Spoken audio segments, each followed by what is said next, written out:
अस्सलाम वालेकुम, good morning everyone. कैसे हैं आप सब। आज हम बना रहे हैं 3 पाउंड का टॉल चॉकलेट केक। और इसका जो कलर कॉम्बिनेशन था वो वाइट ग्रे, फिर डार्क ग्रे, फिर ब्लैक के अंदर था। ये मेरे पास ऑनलाइन ऑर्डर आया था। सिस्टर बहुत ही क्यूट और डिसेंट थी। इन्होंने मुझे सिर्फ ऑर्डर कंफर्म किया। इन्होंने एक मुझे रेफरेंस पिक्चर भेजी थी। इन्होंने कहा आप बना देंगे ऐसा। मैंने कहा बिल्कुल। अब देखें, जो पिक्चर आप भेजते हैं ना, same as it is copy करना हर किसी के पास में बात नहीं होती, ठीक है। ये हम पहले ही क्लियर कर देते हैं। बट उन्होंने इतनी इजीली तस्वीर भेजी थी मुझे पिक्चर। उन्होंने कहा बन जाएगा। मैंने कहा जी बन जाएगा।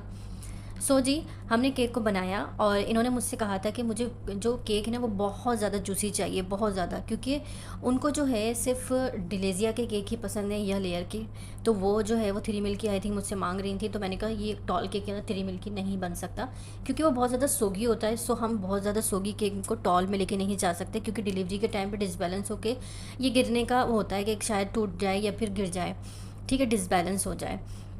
तो हमने उनको रेफ़र किया चॉकलेट केक। और मैंने कहा कि इस दफ़ा जो गर्मी का टेम्परेचर है उसके हवाले से जो है आप उन्होंने कहा था कि मुझसे कि मुझे ये वेन्यू पे भी आगे लेकर जाना है, लाइक शायद कहीं सेलिब्रेशन थी। तो मैंने कहा फिर आप ऐसा करें कि आप चॉकलेट केक ले लें, ठीक है। वो उसका टेम्परेचर वगैरह वो सब हैंडल हो जाता है आराम से, क्योंकि गर्मी जो है ना उस पर हम रेफ़र करते हैं कस्टमर को कि आप चॉकलेट लें। मैंने इनको यहाँ पे चॉकलेट केक दिया और इन्होंने कहा बहुत ज़्यादा सोगी रखना है। तो मैंने उनको समझाया कि देखें, मैं इतना टॉल केक को सोगी नहीं कर सकती, बट जितना हो सकेगा मैं उसको सोक करने की कोशिश करूँगी। इनकी ये कंप्लेन आई कि इन्होंने कहा कि केक जो था वो मतलब सूखा था। देखें, चॉकलेट जो फज केक होता है ना उसको तो हम लोग अमूमन नहीं करते हैं इतना ज़्यादा सोक, वैसे तो करते ही नहीं हैं। अगर कस्टमर कहता है कि नहीं हमें थोड़ा सोक कर दीजिएगा तो करते हैं, बट बहुत ज़्यादा सोगी करना है तो फिर आपको मैं कभी भी ये रेफ़र नहीं करूँगी कि आप जो है वो इस तरह के केक लें। अब आपको डिज़ाइनिंग भी चाहिए, आपको फिनिशिंग भी चाहिए, लाइक आपको टॉल केक भी चाहिए, फिर उसके बाद सोगी भी चाहिए। तो सारी चीज़ें एक ही केक में लेकर आना पॉसिबल नहीं होता, ठीक है। उन्होंने कहा चलें ठीक है, बट आप सोक बहुत ज़्यादा कर दीजिएगा, जितना हो सके। जितना हो सका था मैंने इसको सोक करने की कोशिश की, बट उसके बाद भी उनको वो ड्राई लग रहा था। अगर मैं इसको बहुत ज़्यादा सोगी कर देती तो ये डिलीवरी भी नहीं हो पाती सही से।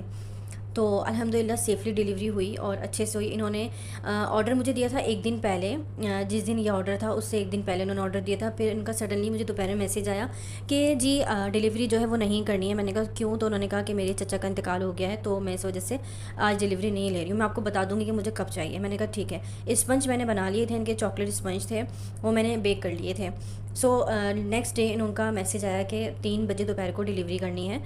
दोपहर को 3 बजे मैसेज आया कि इनको शाम में डिलीवरी चाहिए, लाइक मगरिब के बाद। तो मैंने इनसे कहा कि पॉसिबल नहीं है, आप ज़रा इसको टाइम देखें, क्योंकि ठंडा होने में भी टाइम लगता है। फज लगाऊंगी, फिर उसके ऊपर उसको फ्रीज़र में रखना 2-2.5 घंटे, तब जाके डिलीवरी भी दूर की थी। तो उन्होंने कहा ठीक है आप ऑर्डर कैंसिल कर दें। तो मैंने उनसे कहा नहीं, ऑर्डर कैंसिल नहीं हो सकता, देखें मैं ऑलरेडी स्पंज बना के रख चुकी हूँ। तो उन्होंने कहा आप कोशिश करें। तो मैंने कहा ठीक है, मैं 2% राइडर को पता करती हूँ, क्योंकि मेरा जो पर्सनल राइडर है ना वो ऑलरेडी एक ऑर्डर लेकर जा रहा था। तो मैंने उनसे कहा कि मैं पता करती हूँ। जो 2% राइडर तो मुझे मिला ही नहीं, वो अवेलेबल ही नहीं थे, क्योंकि उनको भी 1 डे पहले ही इन्फॉर्म करना पड़ता है। फिर मैंने अपने 1% राइडर को जो पहला केक था वो जल्दी भिजवाया और उनको मैं कहा कि आप रिटर्न आओ। तो वो खाली आया और फिर रिटर्न मुझे ज़्यादा उसको DC देकर इसको डिलीवर करवाना। अब कस्टमर को जल्दी ऑर्डर भी चाहिए, डिलीवरी भी फास्ट चाहिए उसको। मतलब कि हमारे पास क्या जादू की छड़ी है और हम घुमाएंगे और हमारा केक जो है वो तैयार हो जाएगा। और हम चलें, हमारी डेली बेसिस पे भी ऑर्डर्स लगे हुए होते हैं, और अगर हम अपनी जी जान लगा के ऑर्डर रेडी भी कर दें, बट जो गर्मी का टेम्परेचर है, भले ही मैं AC में खड़े होकर काम करती हूँ, बट जाहिर सी बात है कि हमें कि फ्रिज में रख के ठंडा करना है, क्योंकि डिलीवरी हो रही है दूर। अब राइडर को जो है वो ज़्यादा DC भी नहीं पे कर सकते। मैंने कहा आप कार में इसको मंगवा लें। उन्होंने कहा नहीं, कार की तो बहुत ज़्यादा हो जाएगी, क्योंकि ऑलरेडी मैं आपको बहुत ज़्यादा DC पे कर रही हूँ, लाइक वो 600 रुपये भी उनको बहुत ज़्यादा लगे कि उन्होंने कहा मैं बहुत ज़्यादा पे कर रही हूँ। आजकल मुझे लगता है कि लोगों को अवेयरनेस नहीं है इस चीज़ की कि पेट्रोल की कीमतें कितनी आगे बढ़ती चली जा रही हैं, और अगर आप कोरियर में कोई चीज़ डालते हैं तो वो DC ज़्यादा लगती है। अब वो ज़माना चला गया कि आप 200-250 में कोई चीज़ भेज दिया करते थे।